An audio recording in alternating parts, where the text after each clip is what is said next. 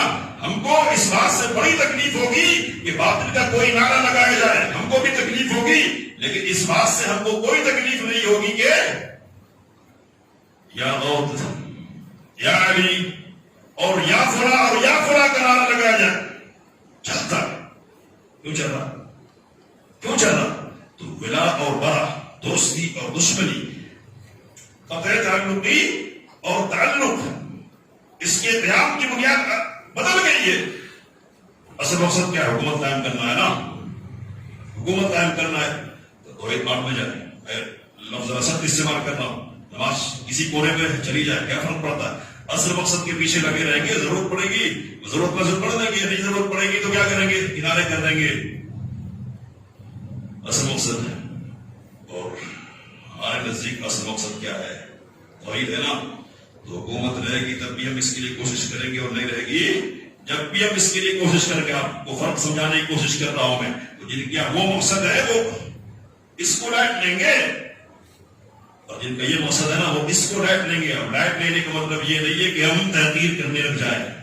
اس لیے کہ ظاہر سی بات ہے کہ ایک خاص نظام حکومت، جس کو اسلامی نظام حکومت کہتے ہیں، اس کے زیر سایہ انصاف پروان چڑھتا ہے.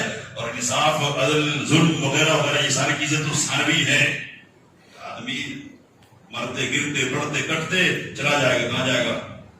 اگر عقیدہ صحیح ہے تو جنت میں جائے گا، اور اصل مقصود تو وہی ہے نا، چلا جائے گا. لیکن اس سے بڑھ کر یہ ہے کہ اس نظام کے تحت توحید کی آبیاری ہو سکتی ہے، اور آبیاری ہوئی، لیکن یہ اصل نہیں ہے، یہ ذریعہ ہے. کیا یہ ذریعہ ہے؟ اصل کیا ہے؟ اصل تو یہ ہے کہ توحید کی بات کی جائے، کہ جس کی بات نوح علیہ السلام نے کی، جس کی بات ابراہیم علیہ السلام نے کی، جس کی بات حضرت موسیٰ، حضرت عیسیٰ اور آخر میں نبی محترم صلی اللہ علیہ وسلم نے کی. کیا ہے؟ قولوا لا الہ الا اللہ، لا الہ الا اللہ کہہ لو کامیاب ہو جاؤ. لا الہ الا اللہ کہنا اور اس کے مطابق عمل کرنا یہ اصل ہے. سیدنا معاذ رضی اللہ تعالیٰ عنہ کو نبی کریم صلی اللہ علیہ وسلم نے بھیجا یمن کی طرف داعی اور مبلغ بنا کر. کیا کہا؟ فَلْيَكُنْ أَوَّلَ مَا تَدْعُوهُمْ إِلَيْهِ شَهَادَةُ أَنْ لَا إِلَهَ إِلَّا اللَّهُ وَأَنَّ مُحَمَّدًا رَسُولُ اللَّهِ وَعَاقِبَتُهُ إِلَىٰ أَنْ يُوَحِّدُوا اللَّهَ. سب سے پہلے جس چیز کی دعوت دینی ہے وہ کیا ہے؟ ایک اللہ کی عبادت کی دعوت دینی. ایک تو اصل یہ ہے. اس اصل کو دوسرے اصل سے بدلیں گے تو چلنے کا انداز بدل جائے گا. مشرق جانا ہے مغرب چلے جائیں گے، یا مغرب جانا ہے مشرق چلے جائیں گے، شمال کو جانا ہے جنوب کو چلے جائیں گے، کچھ بھی کچھ ہو جائے گا. اس لیے یہ بات مجھے کہنے کی ضرورت پڑ رہی ہے. ہمارے نوجوان ہیں، ظاہر سی بات ہے کہ تکلیف تو ہوتی ہے، مناظر اچھے نہیں سامنے نہ تو جذبات تو بڑھتے، اور جب جذبات بڑھ کے ہونا تو مسیحا لوگ نکل کے آئے تو ہم کو بہت جلدی بات سمجھ میں آ جاتی ہے، بہت جلدی سمجھ میں آتی ہے. اور ایسے ہی حالات میں کیا ہے؟ مسیحاؤں کا زور ہوتا ہے مختلف ناموں کی بنیاد پر. دین سے، کتابوں سے، علماء سے اگر نزدیکی اور قرب نہیں ہے نا تو جلدی باتیں سمجھ میں آنا صحیح ہے. تو کل ملا کے کیا ہے؟ تو قرآن کا مطالعہ مت کیجیے، اور نبی اکرم صلی اللہ علیہ وسلم کی حدیث مت پڑھیے، اور علماء نے جو کتابیں لکھی ہے ان کے مطالعے کی ضرورت نہیں ہے. کیا کرنا چاہیے؟ تو امام ابن کثیر رحمۃ اللہ علیہ کی سیرت ابن کثیر پڑھ لیجیے، سب سمجھ میں. پورا دن کیا ہے؟ اصل خلافت قائم کرنا. کیا ایسا ہے؟ سلف کو بھی یہ بات سمجھ میں آنی چاہیے. اور کہتے ہیں کہ نہیں، سلف کے دور میں تو مسئلہ تھا ہی نہیں، یعنی خلافت کا مسئلہ، تو اس لیے انہوں نے نہیں پڑھوائی. ہمارے یہاں مسئلہ پیدا ہو گیا اس لیے ہم پڑھوا رہے ہیں. تو لوگ ادھر گئے، ابراہیم کہاں ہے، اور عیسیٰ اور موسیٰ اور محمد رسول اللہ صلی اللہ علیہ وسلم کہاں ہے؟ اللہ تو کہتا ہے کہ سب کا طریقہ ایک ہی تھا. تو سب کا طریقہ کون سا تھا وہ اس پر غور کرنا ہے. انشاءاللہ مزید باتیں ہوں گی. اللہ سے دعا کی جو باتیں کہی گئی ہیں اسی استفادے کی توفیق عطا فرمائے. آمین.